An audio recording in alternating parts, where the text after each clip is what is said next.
Today it's track preparation and laying with altered sleeper spacing and super elevation.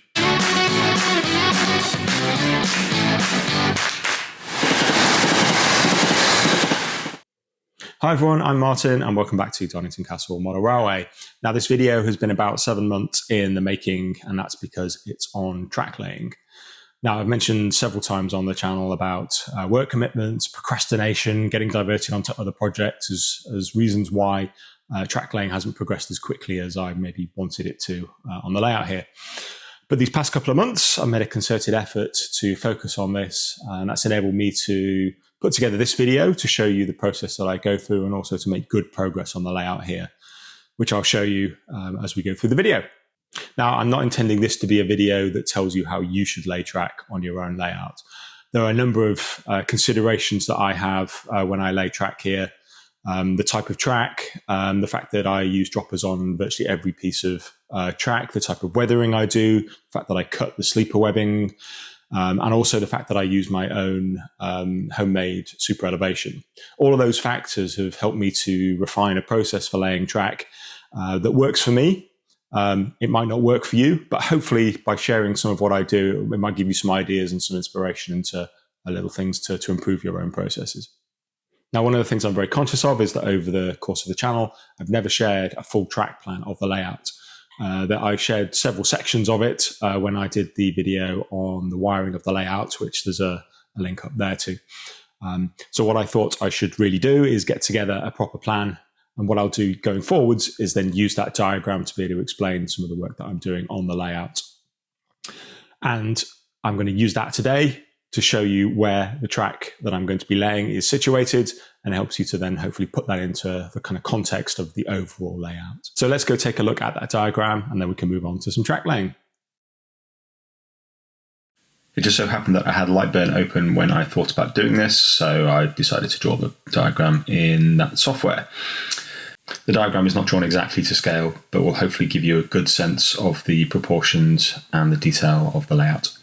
If we take a look, we can see that the heritage line is marked in red. The western lines are in dark blue, and then the southern lines are in green. I'll come back and talk about all of the point work in a future video, as there are reasons for that. In terms of today's video, I'm going to be focusing on the top right-hand corner of this picture, which is the area of the western lines, and I'll show you the process end-to-end of preparing and laying the track in the section there. Then throughout the rest of the video, I will then jump from place to place around the layout, showing you some of the techniques that I use in the track laying process. And I'll use this diagram as a way of just illustrating where I am at each moment. I will come back to this diagram and talk about it in future videos, and hopefully being able to use it as a little bit more of a guide to help you understand where I am on the layout and what the overall plans are. But let's get over to the workbench now and get our first section of track prepared, ready for laying on that western line up in the top right hand corner here. Let me take you through the process I use for preparing and then laying the track. So this is Pico Code 75 concrete sleeper track, which is what I'm using on all of my main lines. All of the points are going to be wooden sleeper, but the track itself is going to be concrete sleeper on these main lines, which fits with the 1970s and the fact that a lot of the main line sections would have been replaced with concrete sleepers at that point. So the process I use has changed. So this is the process that I currently use. Who's to say whether it would change again in the future? But my first step is always to use rail match light rust now, just to go over the sides of the rails. I don't do it too carefully because then this is going to have some sleeper grime airbrushed over the top of it. So in Blue Peter style, here's one I did earlier. So you can see the light rust on both sides. You'll see there's a bit of paint all over the sleepers. As I said, don't worry. I don't worry too much about that because that will kind of get dealt with the airbrush. It probably looks quite light on camera, but again, once you've had some sleeper grime over the top, that really dulls that down nicely. So my next step is then I will take this track, and I will then shape that based on where it's going to go on the layout.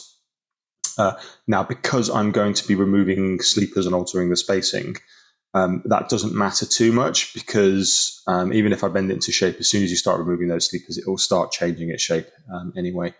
But it's always good just to get it in the right kind of place, and you can also then get the lengths of the rail sorted, obviously with the curves and stuff like that. So that will transform then into something like this. This is something that I've measured out for the outer line. So what is that? That's going to be the up relief line on the western lines. So my next step with this then is going to be to remove sleepers in order to get sleeper spacing.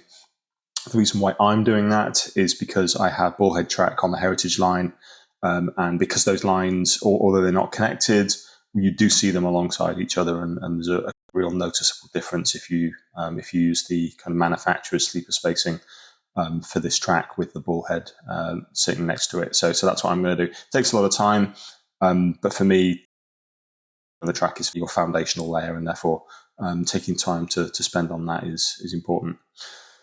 So the process for it, I won't go through that in any detail because there are lots of videos online for that. Richard at Everard Junction does that. Richard at New Junction does that. And I'll link up to one of those videos in the top right corner if you want to go through that process. But effectively, in simple terms, go along the underside of the sleepers and with a sharp knife, just cut the webbing on each sleeper and then remove each fifth sleeper and then space everything up. So I will go through that process and I'll come back and I'll show you what that looks like. But we're going to be doing it on this piece of track here.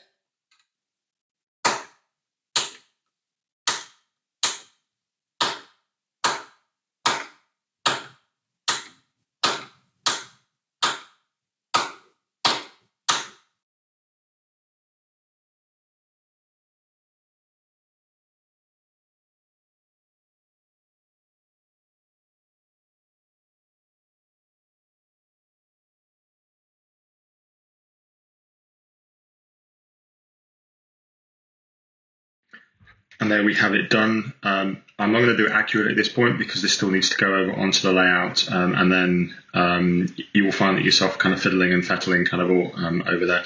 You will notice, and I don't know how well this comes across on camera, that the curve that we had has diminished slightly because of cutting that webbing. There's a reason why manufacturers put that webbing on. So don't worry too much about any of that. You'll notice that as I bend it, you'll see that the sleepers then start to take up weird angles, and you also can't bend it the way that you could do when the webbing was on there. That's all stuff that we have to deal with when we take that over and offer that up on the layout. So next step is going to be to take it over there to get it into roughly the right shape, but most importantly to then find a good location to solder dropper wires onto. And I try and do it in the easiest place possible in terms of making it an easy place to find on the rails, because obviously as I bend that, the positions of the rails are changing slightly. If we were just solder straight on it now, take it over and bend it, well then might find that our wires become offset, which we want to try and avoid. Also need to find a good place in the baseboard to go through it in order for the wire to go through. So that's why I'll take it over and figure that out over there. I do put droppers on every section of my track. It's just the case that while I'm doing this, I might as well have good electrical conductivity to everything, and then figure out in the wiring stage how we're going to manage that. I think there are maybe 3 or 4 pieces of track that don't have droppers on. They're normally either sections that I had to swap out because they, after a bit of time, it was clear that they weren't laid very well. And it was easier just to cut a small section out and then drop another section in there without adding any droppers in there, or where the sections of track are so small that it just becomes impractical. And in those cases, you are then really relying on your rail joiners. Obviously, you can reinforce that with a bit of solder if you want to, but I've never had a problem, particularly on bullhead track where the rail joiners are really kind of tight. But anyway, let's get this over. and then we can figure out what we're going to do in terms of droppers. Now, full disclosure time, I brought this piece of track over from the workbench probably 3 months ago, and it's just been sat here while I've been doing other things. So in terms of time in the real world, it has obviously moved on quite a bit. Now, what I need to do next is I need to cut through the previous track, or the track that was laid previously, just to level up the ends of that. This end part hasn't been glued down yet, as you can see. The super elevation hasn't gone in. What I will then do is I will shape this track round as much as I can, which is more difficult once the webbing has been cut. And I'll identify where the droppers are going to go. I will then mark those, I'll mark through onto the cork with a pen, and on the underside of the rails, I'll then take this off over to the bench and get that soldered in place. So what I will do now is I'll get that all cut and done, and we can move on to the next step. I've now quickly cut through these existing pieces of track, and where I did that with a Dremel, I've just used a small file just to take the burr off the edge of that. You'll see where my dropper wires are probably going to go. I won't drill that until I've got them actually attached here. And you can probably just see I've marked a couple of blue dots on there, which is where I'll solder onto. Then I'll bring the track back over with the wires, make sure they still line up. Then I'll drill that hole, feed them through, and get the rail joiners in place. Now, in terms of soldering, I don't think there's much I can really add to what's already out there. Just a couple of things to note. Firstly, that I will use a file very gently on the back of the rails before I solder, not to help the solder stick better, as I've heard some people say, more just to clean off any residue, paint or coating or anything on the back of the rail that might prevent an otherwise good electrical connection. And then my wires I tin, and then I will lay on the back of the rail facing inwards. I use black, or in this case blue, to the back of the layout on the back of the loop. So around the front, it's black to the front, if that's not too confusing. So after tinning the wire and tinning the back of the rail ever so slightly, I will just solder that on there nice and easy. And then these will then get fed through a hole in the middle of the track. If you pull those through nice and tight, you can then go around with ballast and hide most of the evidence of the solder and the wire. So that's how I do that bit. But I won't bore you with soldering two wires to a bit of track, and instead we'll skip on to the next step. This is a relatively straightforward section because there's nothing underneath the board here. Therefore, it was easy to choose where to go through. And because it's not a separate block, we've got metal fish plates on there. So just one hole in the middle is what I drill. Sometimes I'll drill two smaller holes. Either one seems to work exactly the same. And then I just pull that through and I'll put that down in place. And then I will then do some basic sleeper spacing again and tack the track down very lightly with track pins. That's not going to be its final position because it will be glued and it will have super elevation in, but we will come to that in a second. We are now down under the baseboards, under the layout, and you can see where those two wires I've just fed through come through. They go through a cable grip, and then they're going to drop down into this tag block over here. Now I've just spent some time getting all of the bus wires and connections sorted around the layout. So this should be the final location for this tag block here. So I will trim off the blue wire to the right length and get that put in there. The brown wire I will keep overly long for now, because that will eventually not run into this block, but into a block detector, and I don't know where that's going to sit at the moment. So that's the reason why I'm not trimming that brown wire down. Just a quick note on wiring. You can see that there are these two big white cables coming into that tag block. That's effectively my bus. That is mains voltage extension cable, so twin and earth. Real overkill. but if that's capable of handling mains currents and mains voltages, then that will be pretty low resistance and more than capable of handling kind of bus currents around this power district on the layout. So I will now trim the ends of those wires. I will put ferrules on them, which you're supposed to do when you're using multi-strand wire. You can see some of them in the tag block there already. And I'll then get those connected up. And then that section of track should then be live.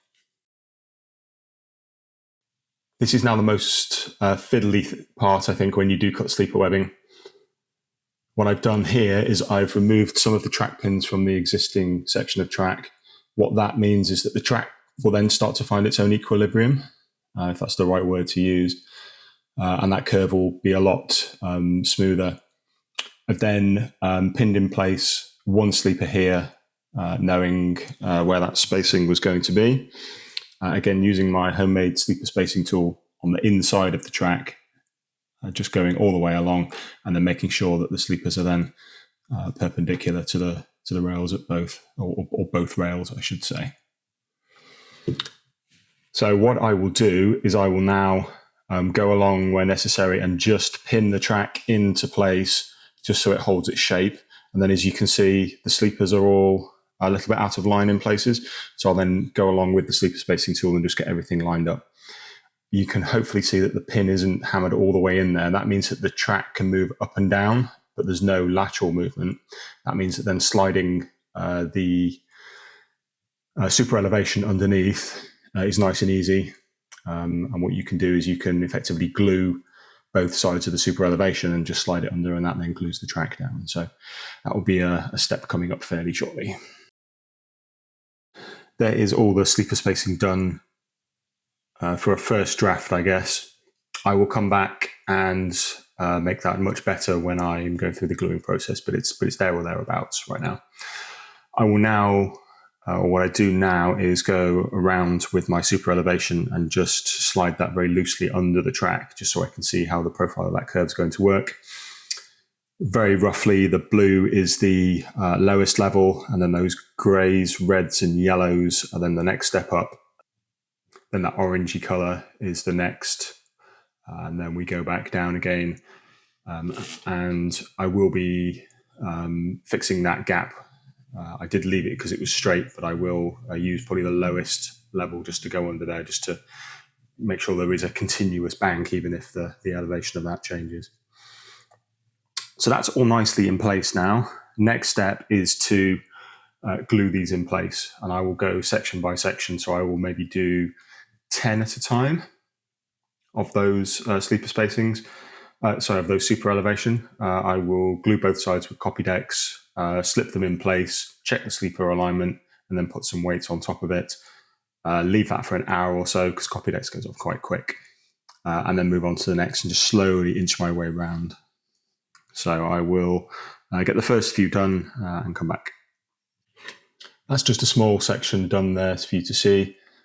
I've also added a spare sleeper in here underneath the rail joiner. So I've cut the whatever the equivalent of chairs are on concrete sleeper track. I've trimmed those off with a knife and then just slipped that under, and used advantage of the fact that the super elevation is covered in glue at the moment, just to stick that in place. I will then weight that down and then put a weight on top of that. And as I say, I'll leave that. Just one note on rail joiners. Now, I'm very lucky insofar as in the garage, the temperature is pretty constant all year round. So I've been through 2 summers, and this is now coming up to the second winter in here. The temperature is quite mild in the winter and stays quite cool in the summer, primarily because of the amount of insulation I think I put into the garage when I converted it. That means that I don't get any real noticeable track expansion or contraction. So when I put track in, I do leave it pretty much right up, butted right up against each other. I've had no problems with buckling or big gaps at all in nearly 2 years. I realise that most people don't have such a controlled environment. Therefore, you do need to be very mindful of expansion joints in your track. But I am very lucky in that respect. Now, as I said at the beginning of the video, this has taken me about 7 months to put together, and over that time I've filmed various different segments. Now, when I was laying another part of the western lines that you can see on the track plan here, I had a few other thoughts that I thought might be interesting to share, as they might help you understand my track laying process a little bit better. I know there's some debate about whether the time spent doing this is actually worth it or not. For me, this track's going to be here, hopefully, touch wood, for 20 years or so. So don't rush your track laying, get it absolutely right. And if you can get it looking even better by altering the spacing, then for me, that's a worthwhile investment that will repay over the long term. I believe that other people who've done this, like Richard at Everard Junction, I think when he did this, he said, I'm glad I did it, but I'll never do it again. So now that he's going to be building a new layout, I'm intrigued to see whether that comes true or not. I suspect that he'll be moving track from his old layout, and therefore he'll kind of almost have to do this. But we shall see. I'll be interested to see. As you can see from here, because of the webbing's cut, each sleeper needs fastening in place effectively. So I glue the super elevation to the cork, and then I glue the track to the super elevation. And because I can print my own, I've got enough just to basically run that super elevation all the way long. There's no need for any gaps.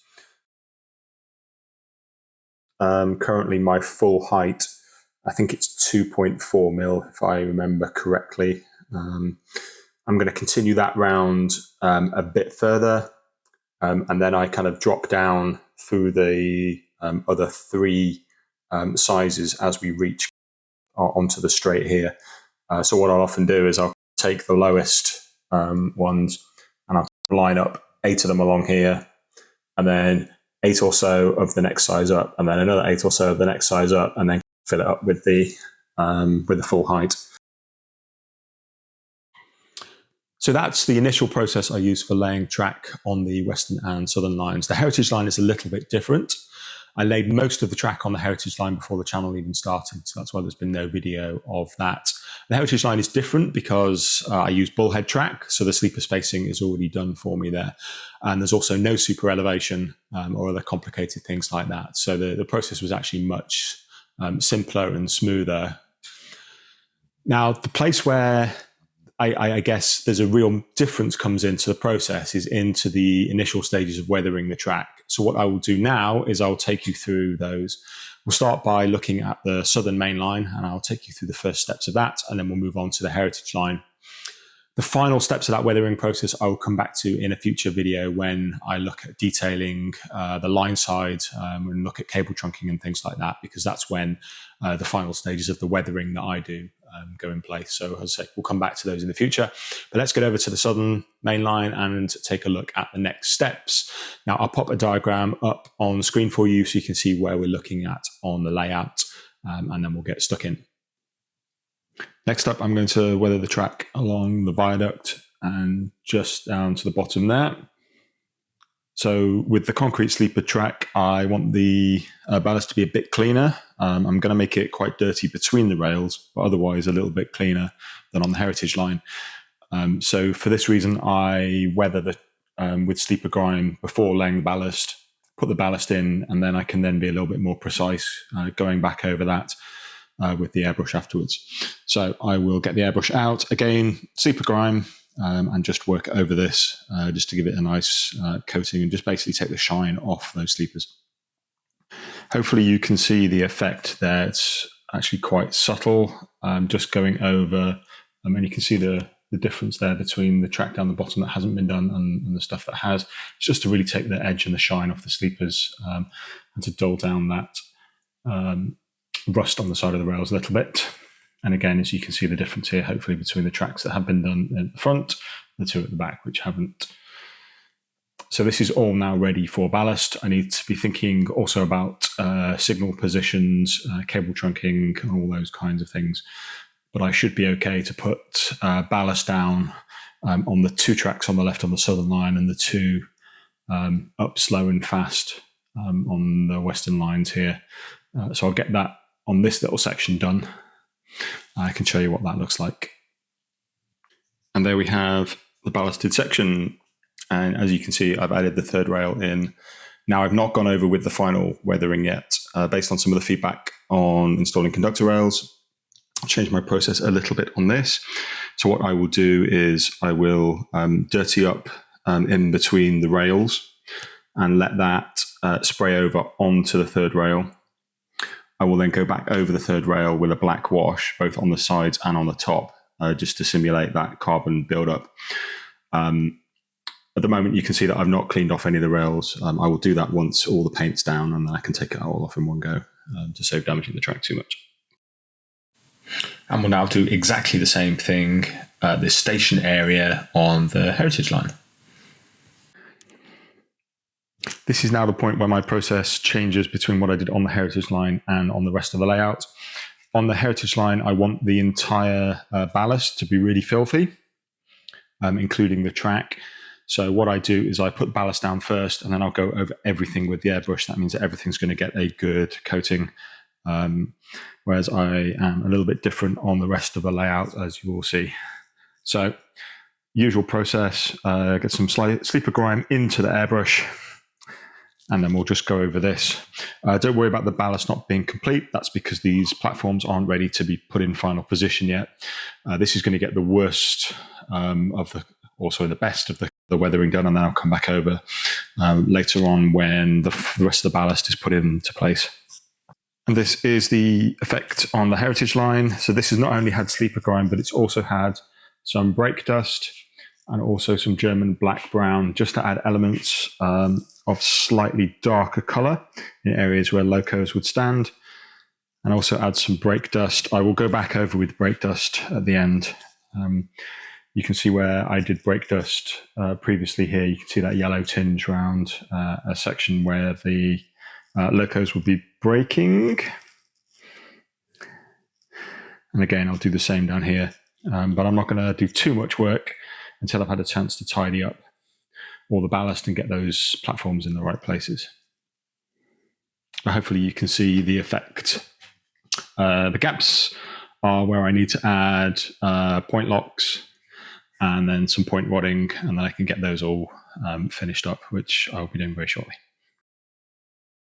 Let me give you a quick tour around to show you where I'm up to with the track laying overall. So on the southern line, I have got this corner to do, and then the run into the station here. Those points over there are all ready to go in there. So that's going to be the next thing I tackle. You will see that the two outer lines are both in and currently being tested. The down fast line is about, let me show you, it comes all the way around this corner now and round to here. So the next section to do is round here, where I've got some point work and some crossings. And then coming down the other end of the layout, you can see those two loops are in place. I just need to get these other two curves in here and then run the two down lines up through the station area and back up to meet these tracks. And then the southern line just needs to emerge from here up through the point and double slip, and again in through the station and to meet up with the other end. So lots of progress made. I'm going to keep working on this. As you'd have seen, it is quite a long process, the way I do it, but hopefully that will pay off in the long term in terms of the track work. Now, another thing I know I've not been very good at on these videos is sharing some running shots.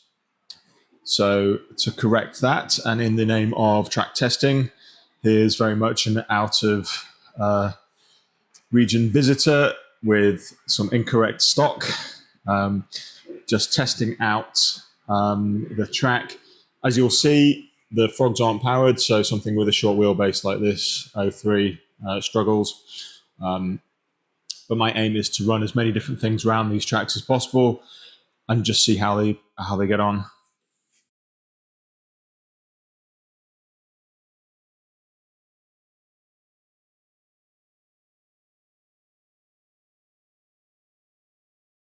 Quite good. As you can see, this has got stuck on another frog.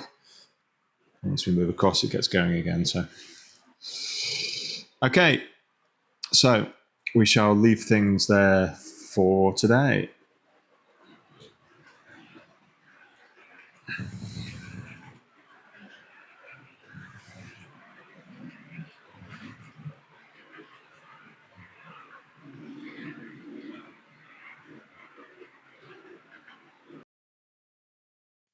So as you can see, I've made some good progress with track laying. There's still some more to be done, but that will follow exactly the same process that I've shown you in this video. So it's just a case of repeating that and getting things done. And now in the process of testing those 2 loops of track on the western lines, and I will do that before I go any further with ballasting or anything like that. Now, the next step in the process is to get point motors fitted. And that's actually quite important for the testing process because I want to keep the point blades set in the right direction when I'm running trains around at different speeds. And I also want to get the frogs powered up so that I can run a variety of different stock around there to make sure it's tested in lots of different conditions. So that will actually be the subject of the next video.